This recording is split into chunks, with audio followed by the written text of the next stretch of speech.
आगे भी जुड़ते रहेंगे। फिलहाल आगे बढ़ लेते हैं। बिहार में आरजेडी के 9 मुंतखब अरकान असेंबली की मीटिंग है।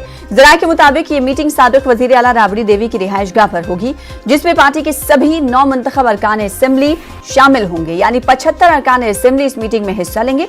इस मीटिंग में तेजस्वी यादव को लेजिस्लेचर पार्टी का लीडर चुना जा सकता है।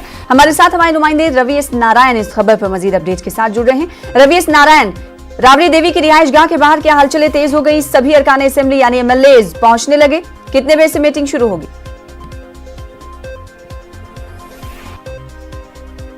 नहीं सना, अभी तो विधायक दलों का पहुंचना शुरू नहीं हुआ है, लेकिन 10 बजे से ये बैठक है और 10 बजे के लगभग जो है विधायक यहाँ पे पहुंचने शुरू हो जाएंगे।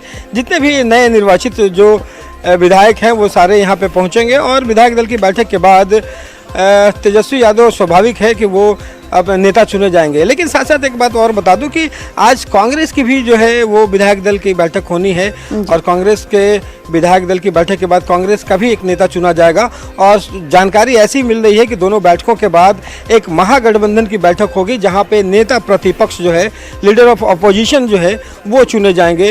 हालांकि जिस ढंग से मुख्यमंत्री का चेहरा तेजस्वी रहे हैं तो स्वाभाविक है कि वही नेता प्रतिपक्ष के रूप में ही चुने जाएंगे। तो वो दोनों आज जो है बैठकों का दौर जो है वो दिन भर जारी रहने वाला है। सना, बिल्कुल। तो एक तरफ आरजेडी के अरकान असेंबली की मीटिंग होने वाली है, तो दूसरी जानिब कांग्रेस के 9 मुंतखब अरकान असेंबली की भी मीटिंग होने वाली है। और जब ये मीटिंग तमाम इख्तिताम पजीर हो जाएंगे, उसके बाद महागठबंधन यानी आरजेडी प्लस अजीम इत्तेहाद की मीटिंग मुंतखब होगी। जब अजीम इत्तेहाद की मीटिंग मुंतखब की जाएगी रवि एस नारायण, तो क्या इस मीटिंग में कांग्रेस के कमजोर कड़ी होने पर भी बातचीत की जा सकती है?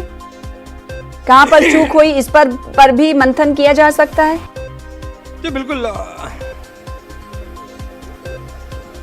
बिल्कुल। और माना यह जा रहा है कि जिस ढंग से 70 सीटें आई हैं और आरजेडी और कांग्रेस दोनों जो हैं इस बात को मान रही है कि अगर कांग्रेस की कुछ अच्छी परफॉर्मेंस होती तो ये सरकार शायद आज महागठबंधन की होती, क्योंकि 70 सीटों के बावजूद जो है सिर्फ 17 सीटों पर सिमट जाना सबसे बड़ा सेटबैक है। तो इन बातों पर भी चर्चा होगी कि कांग्रेस में कहाँ कमी रह गई, सीटों का बंटवारे करने में कमी रह गई। एक बात और बता दूँ सना कि कल शाम को एक अंदरूनी जो बैठक हुई थी कांग्रेस की, उस बैठक में काफ़ी हो हंगामा भी मचा था। कई लोगों ने जो वहाँ के प्रदेश अध्यक्ष मदन मोहन झा उन पर आरोप भी लगाया था कि सीटों के बंटवारा में जो है वो गलतियां हुई हैं। तो ये तमाम जो हलचलें हैं वो तेज हैं। आज जब बैठक होगी वो देखने वाली बात होगी कि किन किन बातों पर चर्चा होती है और क्या होती है। तो तमाम मीटिंग्स पर हमारी नजर बनी हुई है। आगे भी आपसे राब्ता कायम करते रहेंगे, तफसीलात लेते रहेंगे। रवि एस नारायण, आप इस मीटिंग पर नजर बनाए रखें। बेहद शुक्रिया हमारे साथ जुड़ने के लिए, तफसीलात देने के लिए।